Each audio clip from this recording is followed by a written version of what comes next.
Take a gentle breath and allow yourself to slow down for a moment. For the next few hours, you are not just listening to a book. You are giving yourself space. Space to look at your life, not in years or big events, but in ordinary days. We often say, "I don't have enough time." But maybe the real question is softer than that. Maybe it's this: are we truly present inside the time we already have? Each morning, life offers you the same quiet gift, 24 hours. Simple, equal for everyone, easy to overlook. These hours pass whether we notice them or not. They turn into weeks, weeks into years, and sometimes, without meaning to, we realize we were always moving, but rarely arriving. This journey is not about pressure, not about filling your day with more. It is about awareness, about learning how to live gently, consciously, inside the flow of time. You will explore why you sometimes feel that something is missing, even when everything seems fine, why busyness can leave us empty, and how small moments of attention can slowly change the way life feels from within. There is no rush here. Let the ideas settle. Let your mind wander and return, because your day is not just a schedule. It is the place where your life is quietly unfolding. And learning to notice that changes everything. Let's begin. How to truly live on 24 hours a day. Take a breath. Not a quick one, a real one. Because what you are about to hear might quietly rearrange the way you see your entire life. Not your job, not your goals, not your dreams. Your time. You see, most people believe their real problem is, I don't have enough money. I don't have enough opportunity. I don't have enough energy. But very few people ever stop and say, maybe I don't know how to live inside the 24 hours I already have. This is not a book about productivity hacks. It's not about hustle. It's not about becoming busy. It is about something far more uncomfortable: learning how not to waste being alive. Every morning, something extraordinary happens. Something so ordinary that you never notice it. You wake up. And waiting for you is a full, fresh, untouched 24 hours. Not yesterday's leftovers. Not tomorrow's advance payment. A brand new daily fortune. And yet, most people spend it like loose coins. Tonight, we are not going to rush. We are going to look directly at the truth most people avoid. You already have enough time to build a meaningful life. The problem is not the size of the day. The problem is how the day is seen. Welcome to learning how to actually live on 24 hours a day. Chapter 1. The daily miracle you never notice. Let's begin with a strange idea. Imagine a bank account. Every morning, this bank gives you 86,400 units. You must use them that day. You cannot save them. You cannot carry them forward. Whatever you don't use disappears. Sounds intense, right? But here's the truth. You already have that account. It's called seconds. Every day, you are given 86,400 of them. And whether you invest them or waste them, the account resets tomorrow. That's the miracle. Pause. Money can be earned again. Opportunities can return. Energy can recover. But time? Time never comes back wearing the same face twice. Arnold Bennett called this the daily miracle, because it is both generous and cruel. Generous because you always get more. Cruel because you can never reclaim what's gone. Reflective pause. Think about yesterday. Not the big events, the small spaces, the waiting, the scrolling, the drifting, the "I'll start later." That's where life quietly leaks away, not in disasters, in distraction. The biggest lie people believe. I just need more time. No, you don't need more time. You need a different relationship with the time you already own. The richest person on earth gets 24 hours. The poorest person gets 24 hours. The genius, the average, the lazy, the driven. No one receives 25. Time is the only perfectly democratic system on earth. And still, almost no one treats it like their most valuable asset. People guard money more carefully than they guard hours. They budget dollars, but donate days to nothing. Example: modern life. A man works 8 hours, sleeps 7, commutes 2. That's 17 hours. He says, "My day is full." But what about the other 7?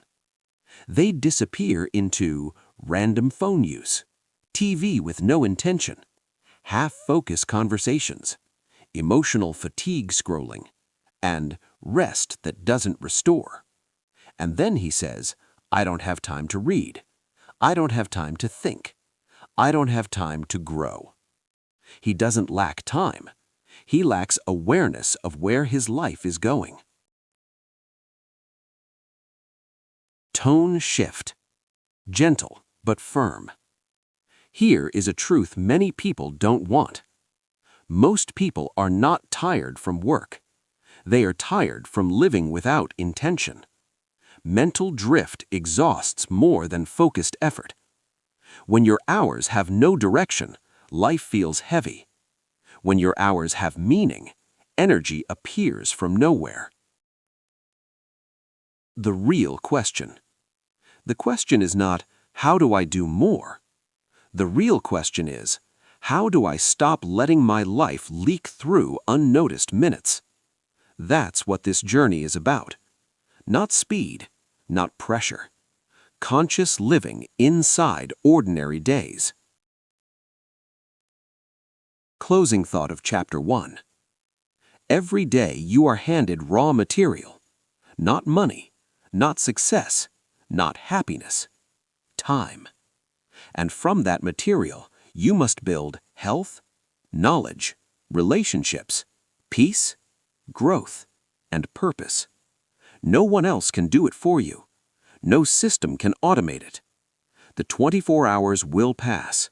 The only question is, will they pass through your hands or through your life? Pause. Slow fade tone. Chapter 2. The desire to exceed your program. Why you always feel something is missing. There is a feeling, a quiet one, not loud enough to scare you, not strong enough to stop your life, but it never leaves. It shows up in strange moments, while you're laughing with friends, while watching a movie, while scrolling late at night, while sitting silently in traffic, a subtle inner whisper. Is this it? Not dissatisfaction, not depression, just a feeling that something in you has not yet begun. The invisible hunger. Arnold Bennett described it perfectly, that strange sense that we are living our required life, but not our real life. You wake up, you go to work, you pay bills, you handle responsibilities. You are doing everything you should do, and still something inside you feels unfinished, like a book you never opened, a room inside your mind you never entered, a version of you, waiting. This is what Bennett calls the desire to exceed one's program. Not escape life, not quit your job, but go beyond the minimum survival script. What is the program? Your program is your job, your obligations, your routine, your social role, your duties. It's the structure that keeps life running. And yes, it's necessary. But here's the problem. Most people live and die inside the program only. They become experts at existing, but beginners at living. Reflective pause. Ask yourself honestly, when was the last time you did something not because you had to, not because someone expected it, but because your mind wanted to grow? Not entertainment, not distraction, growth. Why this desire hurts? Because it never goes away. You can ignore it with noise. You can drown it with busyness. You can numb it with comfort. But late at night, when everything goes quiet, it returns, and it asks, are you becoming more than you were last year, or just older? Modern example. A woman works all day. At night, she says she's tired, so she watches shows, scrolls, snacks, chats. Nothing wrong with that, but inside she feels, I should be doing something else with my life. She doesn't know what, she doesn't know where to start, so she does nothing, and that nothing turns into months, then years. This is not laziness, this is unanswered inner direction. Important truth. The desire to exceed your program is not ambition, it is not greed, it is not ego. It is a sign that your mind has evolved beyond mere survival. Animals don't feel this. They eat, sleep, survive. Humans, however, want meaning. And meaning never comes from the basic program. It comes from learning, creating, understanding, reflecting on something inside. Here's the tragedy. Most people wait for more time to answer this desire. I'll start when work slows down. I'll start when the kids grow up. I'll start next year. I'll start when I'm less tired. But remember chapter 1. There is no more time. There is only how today is used. And every day this inner desire waits, it becomes weaker, quieter, until one day you stop hearing it. And that's not peace, that's surrender. The difference between two lives. Two people can have the same job, same salary, same family situation. One feels alive, one feels trapped. Why? Because one answers the inner call to exceed, the other postpones it forever. The difference is not opportunity. The difference is what they do with their free mental energy. Key insight. You do not need to change your whole life. You need to add depth inside your existing life. That's the secret Bennett is leading us towards. Not quitting the program, but refusing to let the program be the only thing that exists. Emotional closing. That restless feeling you sometimes have, that sense that your days are passing, but something essential hasn't begun, that is not a flaw. That is not negativity. That is not ingratitude. That is your mind asking to grow. And the worst thing you can do is silence it with comfort. Because when the desire to grow dies, life becomes a routine with a heartbeat. Nightly reflection. Tonight, before sleep, ask yourself, what am I doing regularly that makes me more than just a functioning adult? If the answer is unclear, this journey is exactly what you need. Chapter 3. Precautions Before Beginning. Why Most People Fail Before They Even Start. Before we go further, before we talk about how to use your time, before we design new habits, we need to pause. Because there is something dangerous about the moment you feel inspired. Inspiration feels powerful, but it is also deceptive. Pause. Arnold Bennett does something unusual here. Instead of motivating you, he slows you down. Instead of saying, "You can do this," he says, "Be careful." The first truth no one likes. There is no easy way to live deeply. No hack, no shortcut, no secret morning routine. If there were, everyone would be fulfilled. The path to a meaningful life is not complicated, but it is difficult. Not physically, mentally, emotionally. Because it demands something rare, consistent inner effort. The big illusion. You might be thinking right now, "Okay, I get it. I just need to organize my time better." No, that's the surface. Time management without self-management is like organizing a messy room in the dark. You'll rearrange chaos, but never remove it. The real battle is not with your schedule. It's with your habits, your comfort, your excuses, your emotional resistance, and most of all, your own nature. Reflective pause. Have you ever noticed you can plan something perfectly, feel excited, and then not do it? Not because you couldn't, but because you didn't feel like it. That's not laziness. That's human nature resisting discomfort. The truth about willpower. Willpower is not constant. It is not heroic. It is fragile. It gets tired. It gets distracted. It negotiates. So when people try to change their life by making huge plans, they fail. Not because they're weak, but because they tried to fight human nature instead of working with it. Bennett's warning. He says, if you think you will change your life by writing a beautiful timetable, don't even start.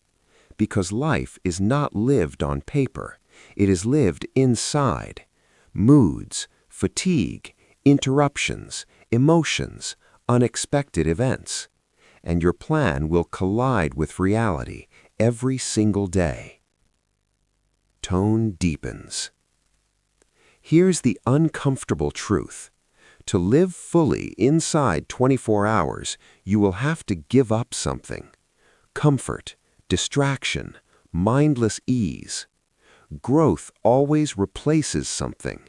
Nothing new enters your life without something old leaving. And that's where most people stop. They want more life without losing anything. That's impossible. Example. A man says he wants to read more, but he also wants to relax every evening and scroll and watch shows and chat online and avoid mental effort after work. He doesn't lack time, he lacks the willingness to trade comfort for growth. The emotional reality. Bennett says something powerful.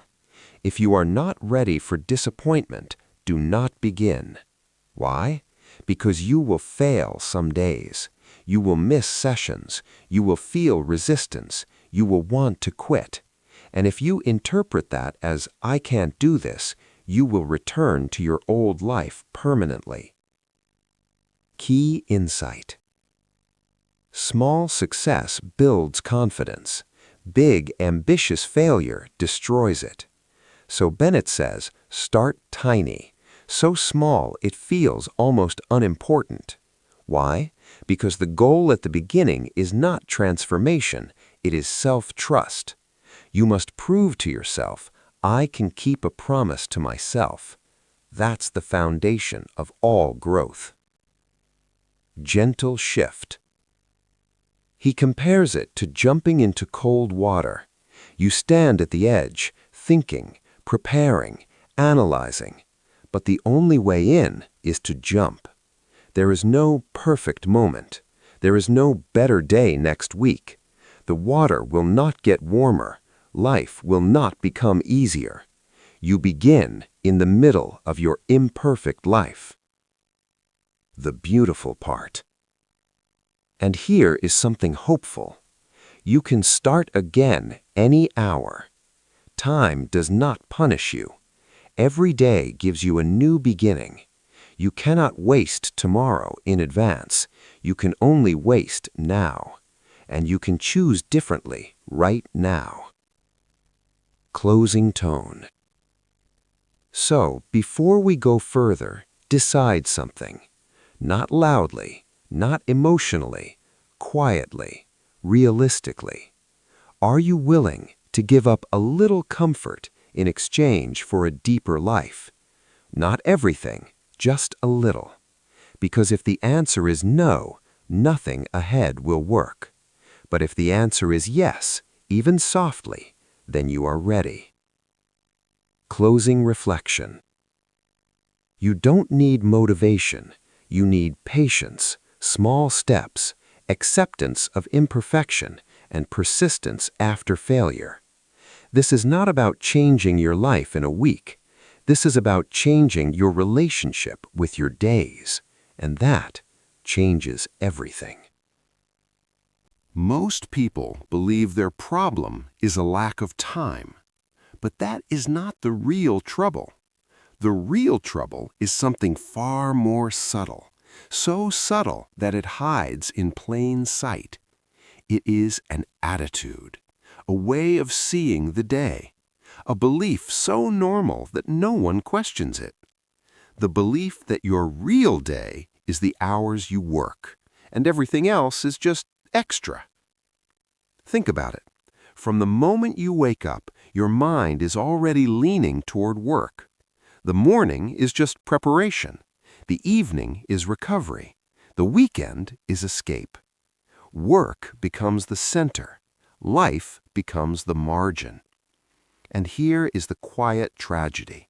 Most people don't even love their work that much. They don't hate it, but they don't feel alive inside it. They endure it. They manage it. They get through it. And yet, they give it the position of honor in their lives. The most energetic part of the day belongs to obligation. The most conscious attention belongs to duty. And the hours that could shape the soul are treated like leftovers. This is the cause of the trouble, not lack of time, misplaced importance. A man works from 10 to 6. He calls that the day. The hours before are a blur. The hours after are winding down. So he mentally shrinks 16 living hours into something that barely counts. He walks to work half asleep inside his thoughts, waits on platforms, sits on trains, stares into space. Not resting, not thinking, not growing, just drifting. Then evening comes. He eats, he talks, he scrolls, he watches, he sighs.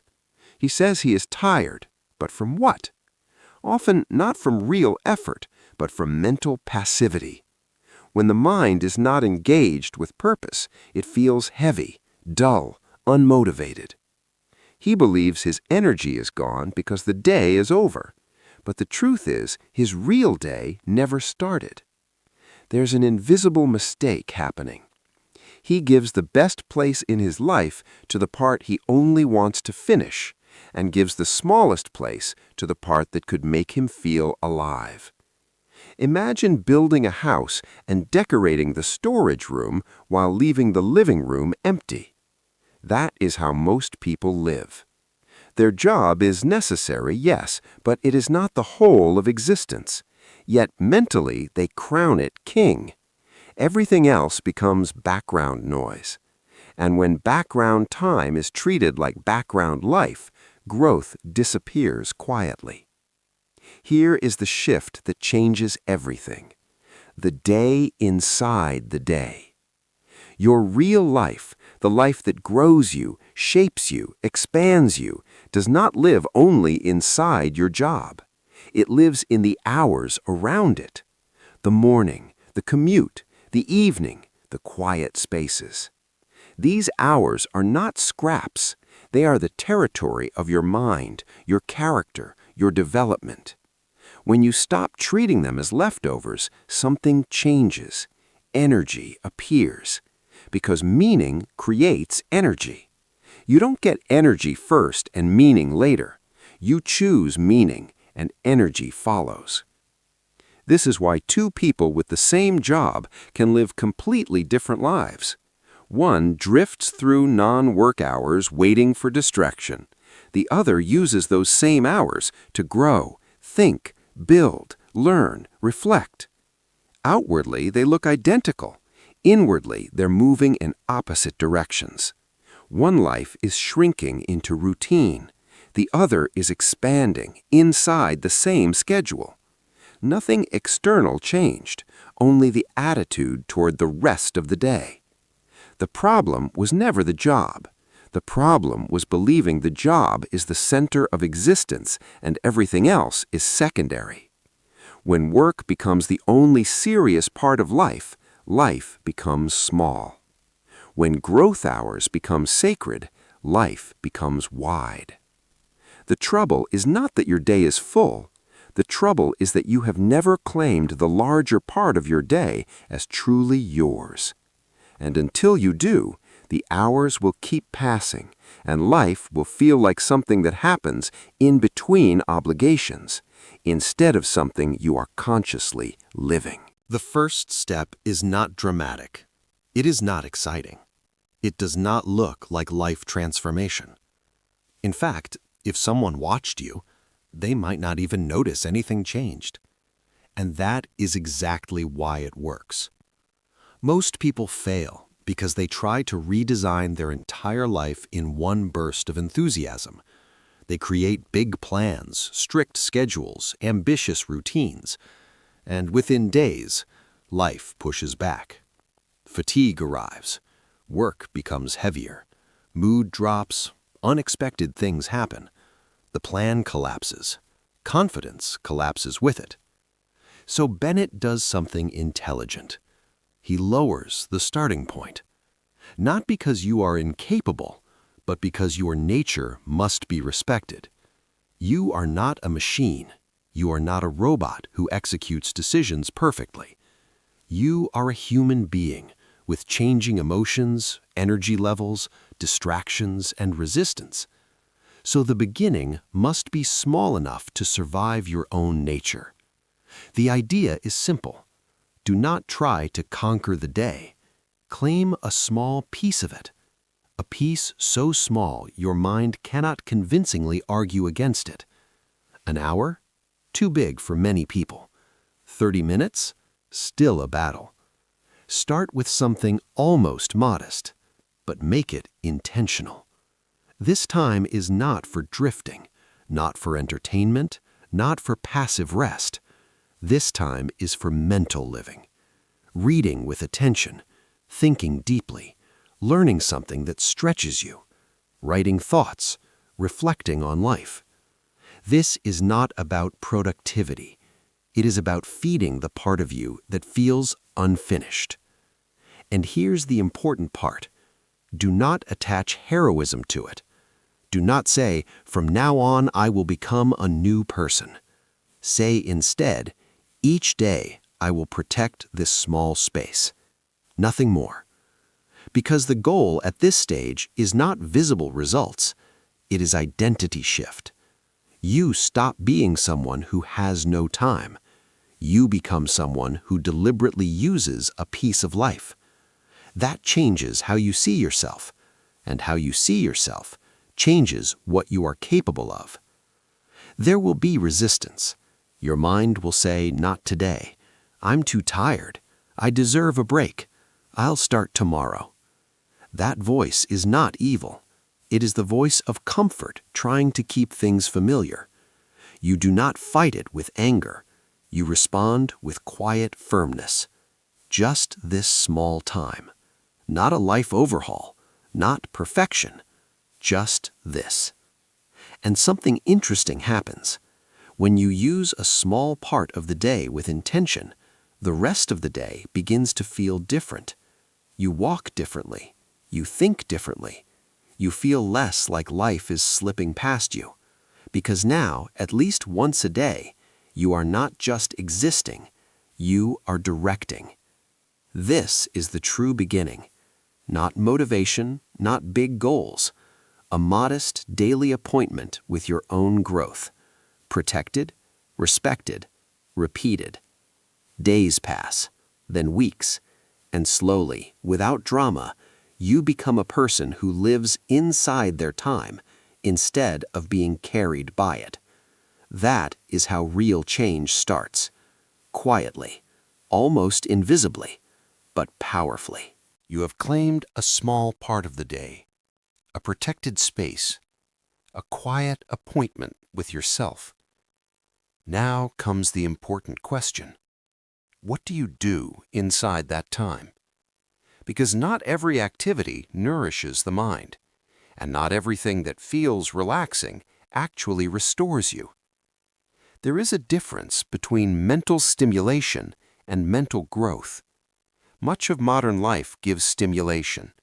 Fast content, endless updates, noise, movement, reaction.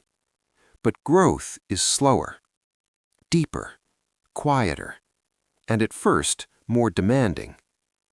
The time you have claimed must be used for something that expands you beyond your daily routine, something that makes your mind stretch, something that requires attention.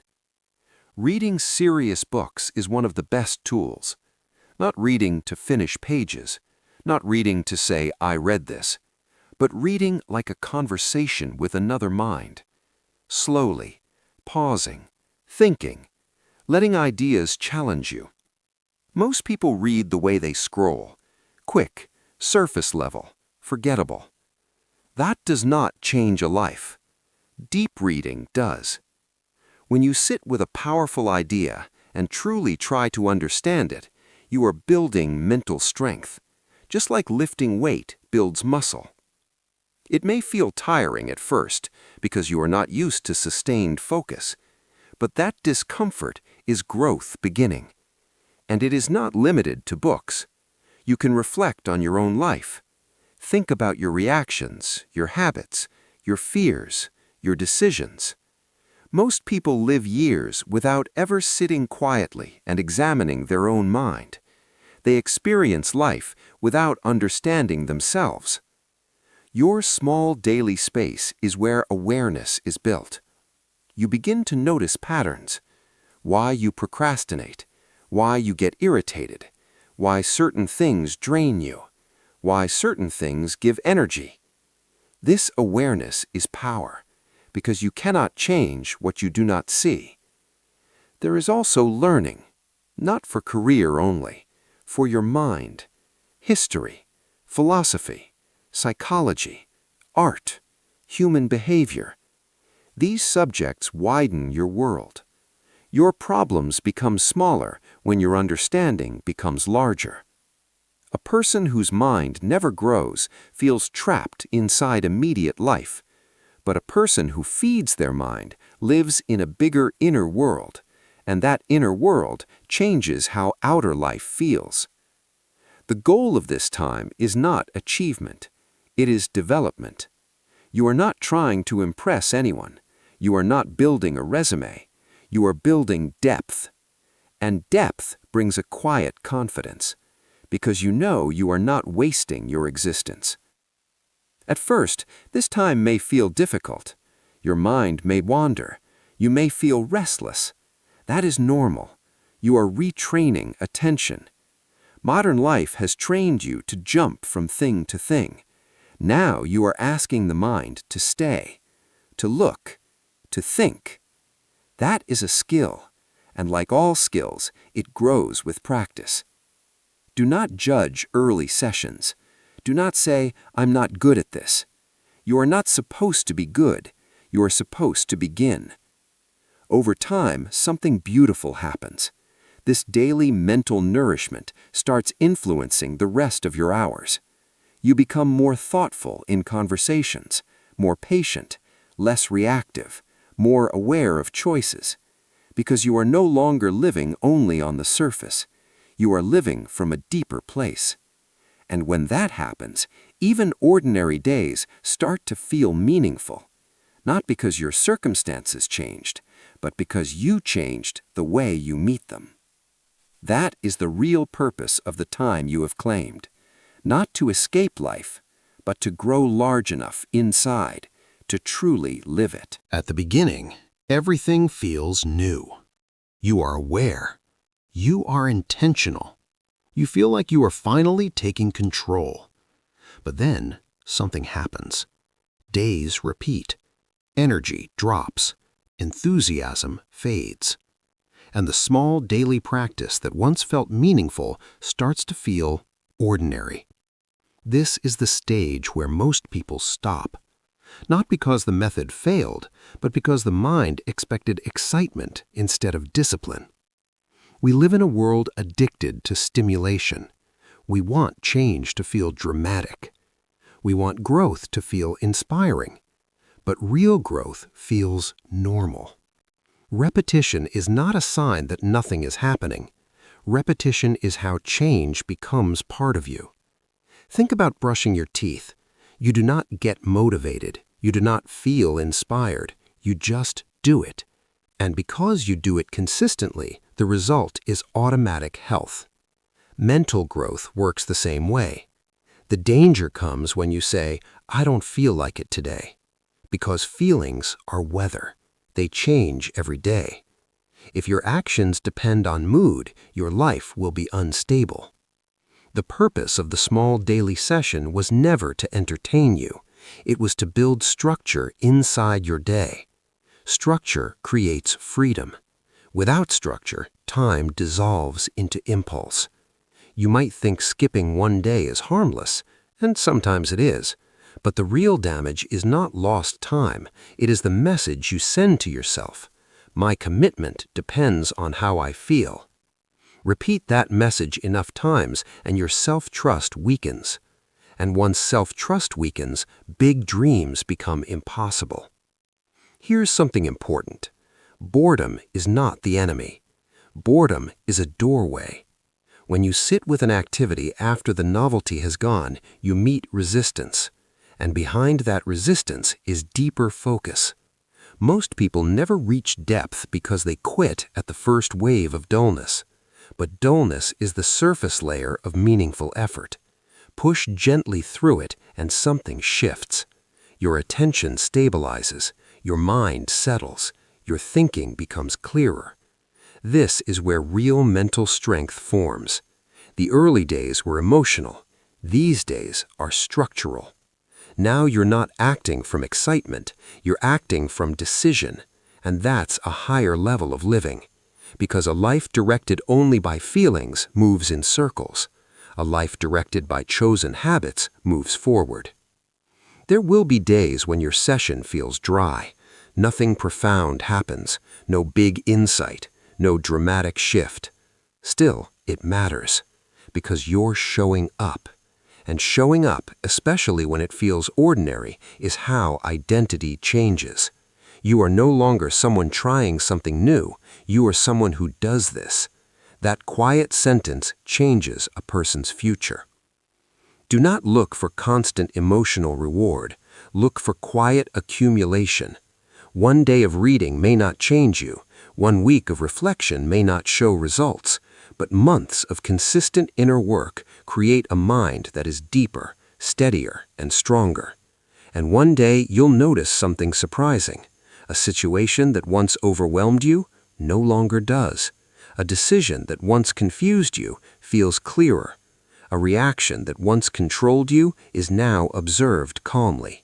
You will not remember the exact day it changed, because growth here is gradual, invisible while happening, obvious only in hindsight. That's the nature of real development.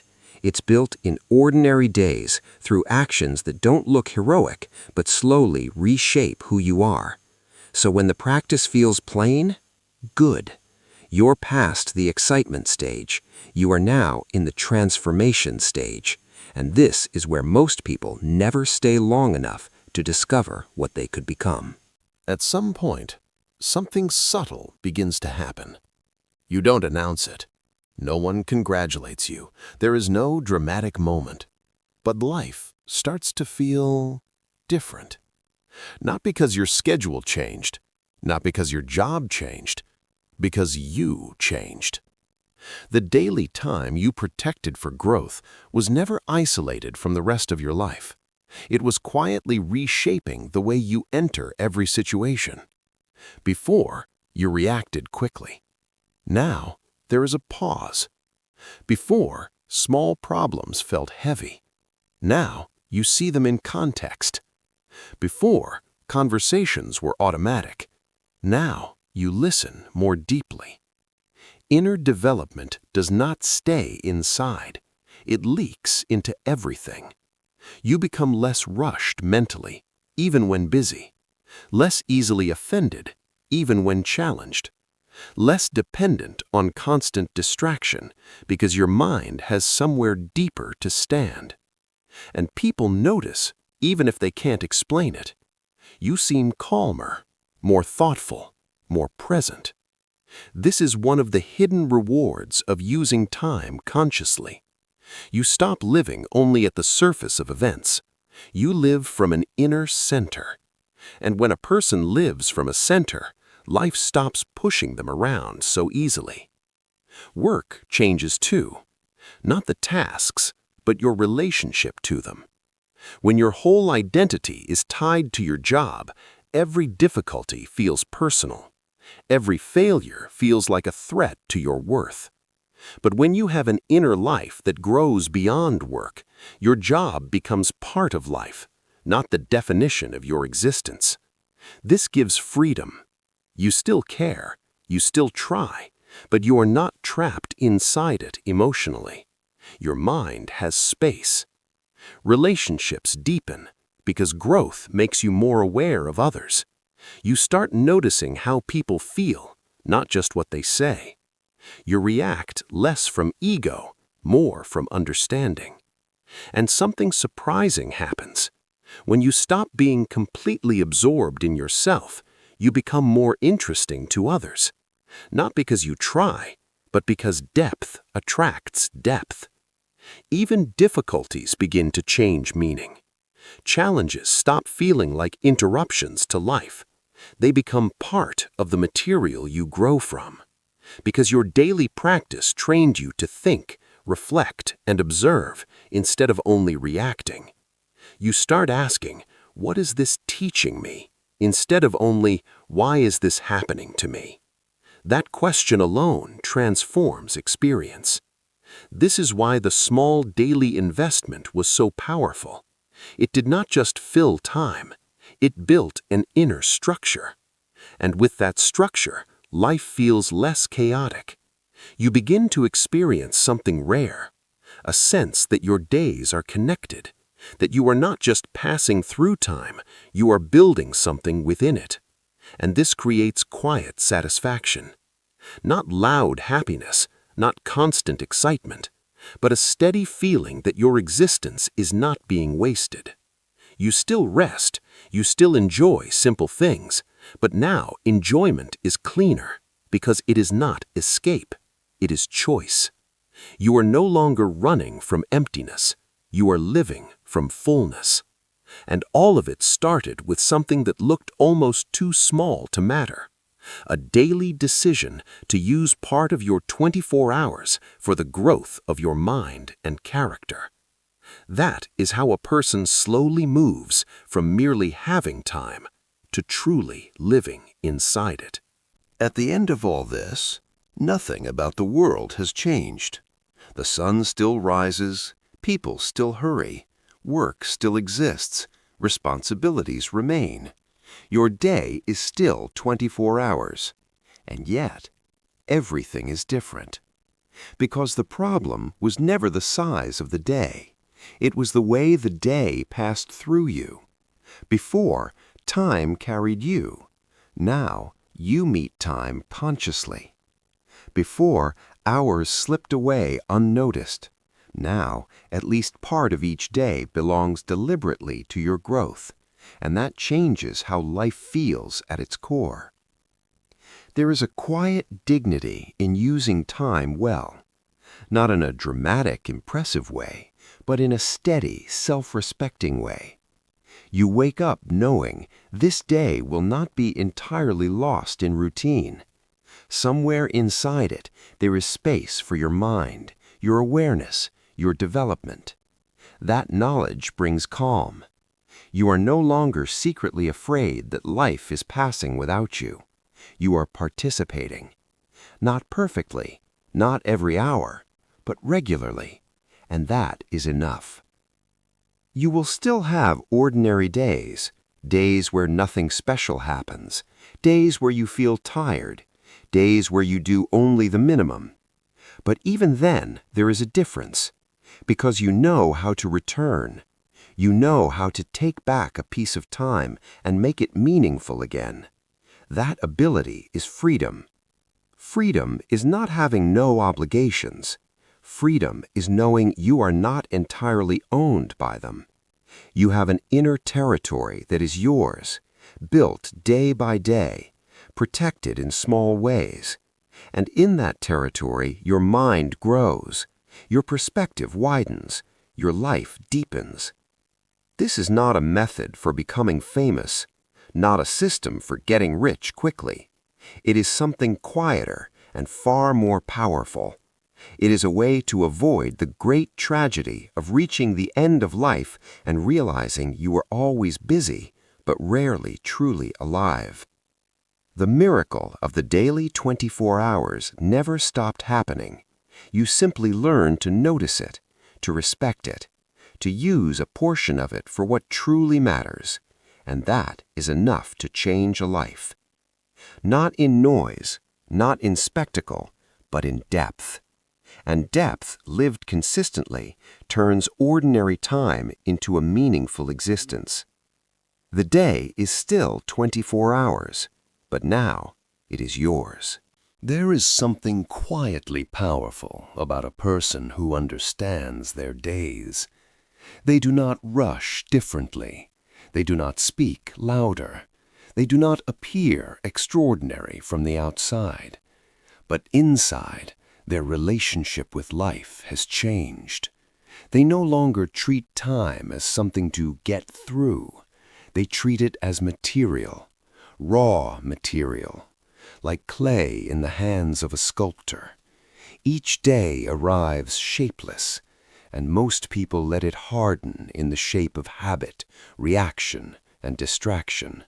But you have learned something else. You have learned that a day can be shaped from the inside. Not all of it, not perfectly, but deliberately. You have learned that meaning does not appear. It is made, quietly, repeatedly, in small acts of attention. You no longer wait for big life changes to feel alive. You understand now that life is not waiting ahead. It is happening in ordinary hours. And those hours are no longer invisible to you. You see them. You feel their weight, their value, their fragility. This awareness changes how you walk through the world. Moments feel fuller, not because they are dramatic, but because you are present. You are not rushing past your own existence as if it were a hallway. You are living inside it. There is also a new kind of patience, because you understand growth is slow, like a tree. You do not dig it up every day to check if it grew. You trust the process. You show up.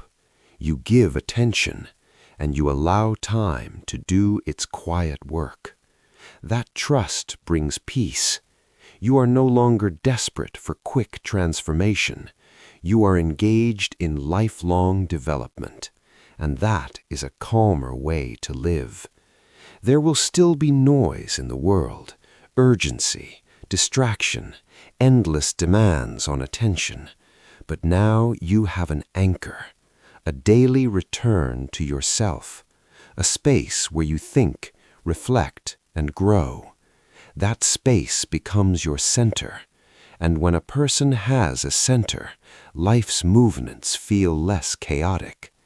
You are not pulled in every direction. You have direction from within. This is the final gift of learning to live on 24 hours a day. Not perfect control, but conscious participation. Not endless productivity, but meaningful presence. Not escape from life, but deeper entry into it. You did not add more hours. You changed how hours live inside you, and in doing so, you changed the quality of your existence. The days will continue, one after another, as they always have, but now they are not just passing, they are building you, quietly, steadily, day by day.